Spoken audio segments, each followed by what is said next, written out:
Les marchandises. Pendant des temps, les commerces sont considérés comme un des moyens pour des échanges entre les gens sur terre. L'islam a préconisé la zakat sur les commerces et tout ce qu'on prépare pour l'achat et la vente avec l'idée de faire des profits, tels que les voitures, les vêtements, les tissus, le fer, le bois et toute autre chose destinée au commerce. La zakat est obligatoire car Allah exalté soit-il a dit: Ô les croyants, dépensez des meilleures choses que vous avez gagnées. Et Allah exalté soit-il a dit: prélève de leurs biens une sadaqa.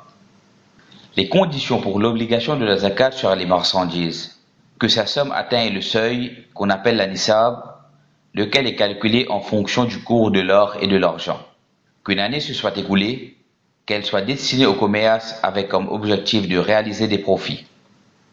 Ainsi, s'il change son intention en passant du commerce à une utilisation personnelle, alors le temps de calcul de l'année s'arrête. Puis, s'il rechange à nouveau son intention en passant de l'utilisation personnelle au commerce, il recommence alors à compter le temps à partir de ce moment-là, à moins qu'il ne s'agisse d'une ruse pour ne pas s'acquitter de la zakat. Dans ce cas précis, le temps ne s'arrête pas de s'écouler pour lui. La manière de s'acquitter de la zakat sur les marchandises. Si l'année s'est écoulée, on calcule et on évalue les prix des marchandises exposées à la vente au prix actuel du marché. Puis, on en sort la zakat, soit en nature, soit en espèces en fonction du besoin du pauvre. Les savants ont dit que la zakat sur le capital est l'ensemble du capital réservé au commerce, pour la vente et l'achat, avec une intention d'en tirer des bénéfices, tandis que le bien fixe, le matériel, ne rentre pas dans les calculs. Ainsi, on ne paie pas la zakat pour les meubles d'exposition et de rangement, les réfrigérateurs qui conservent la marchandise, les voitures réservées au transport, et les machines élévatrices de marchandises, et tout ce qui est semblable. Il n'est pas nécessaire de posséder le seuil, la nisab du début de l'année jusqu'à la fin, mais il suffit de le posséder au début et à la fin de l'année. Comment le commerçant doit-il calculer la zakat sur les marchandises? Les savants l'ont bien déchiffré. Au début, il calcule et il évalue le prix des marchandises exposées à la vente au prix actuel du marché. Ensuite, il y ajoute tout ce qu'il possède comme argent qu'il a utilisé dans ce commerce ou non. Puis, il ajoute tout ce qu'on lui doit comme dette et qu'il est sûr de percevoir. Puis, il enlève de ce total ce qu'il a comme dette à payer. À la fin, il paie la zakat sur le reste, à savoir le quart du dixième, qui est de 2,5%. Avec l'engagement des musulmans dans le commerce dans ce monde, les questions sont multiples. Pour comptabiliser la zakat, on retourne vers les objets déjà sujets à la zakat le jour où on devra payer la zakat. Et ce, en servant l'aide du bureau central sans pour autant regarder s'il y a de profit ou pas.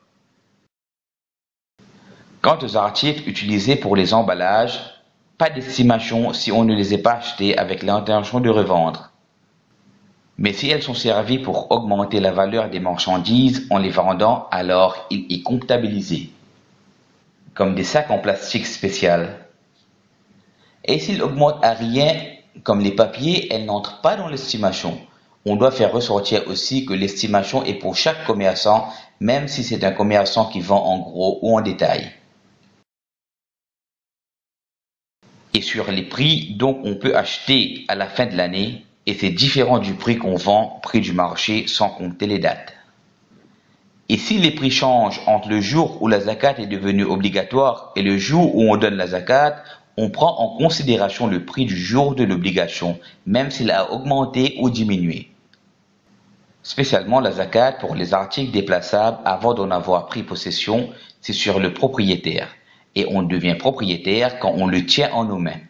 Les articles achetés qui sont en chemin, par exemple, qu'on attend la livraison, c'est sur l'acheteur dès que la livraison est faite et c'est sur le vendeur avant la livraison au port.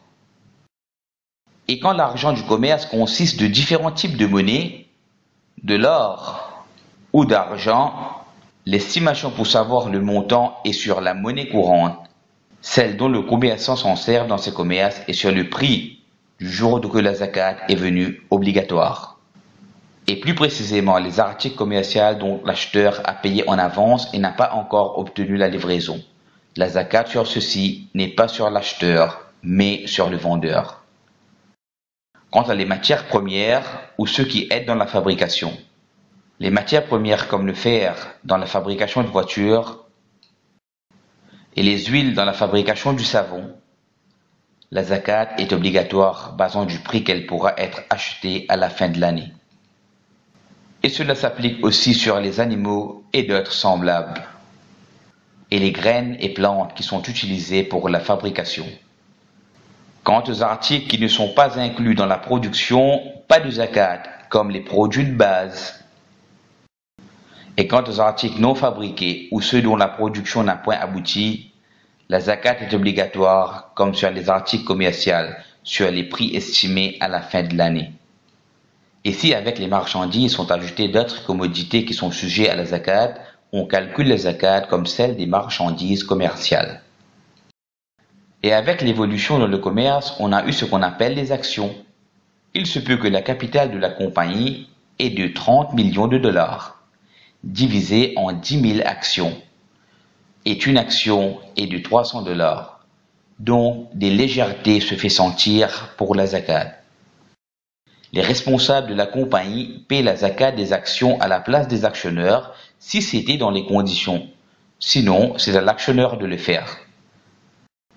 Et si c'est la compagnie qui paie la zakat, la consultation des juristes ont mis clair que la zakat s'attache à une personne dès qu'il entre en action dans la compagnie.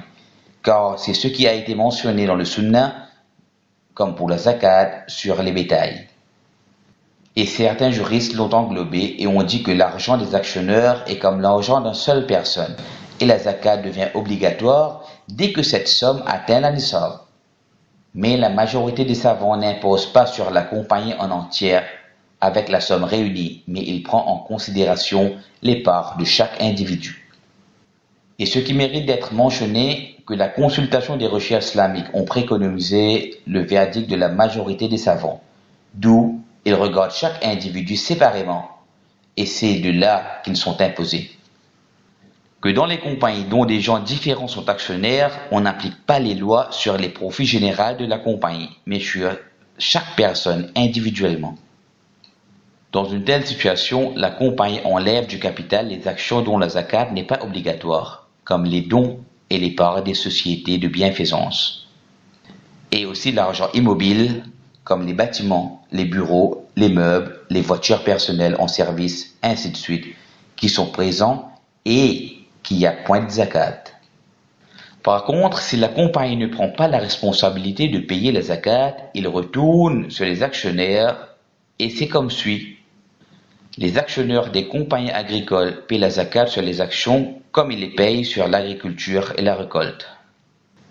Et les actionnaires de la compagnie commerciale paient la zakat sur les actions en comptabilisant le profit ainsi que le prix de l'action sur les marchés à l'heure du paiement de la zakat.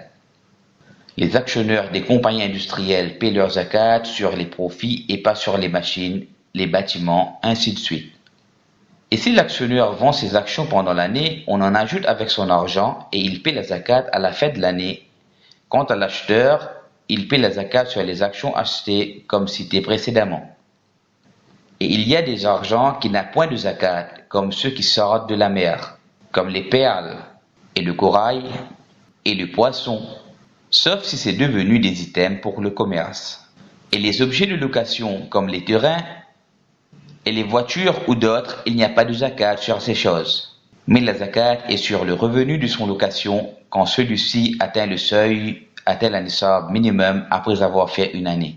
Et aussi la zakat n'est pas obligatoire sur ceux que la personne utilise pour ses biens personnels comme sa voiture et sa maison.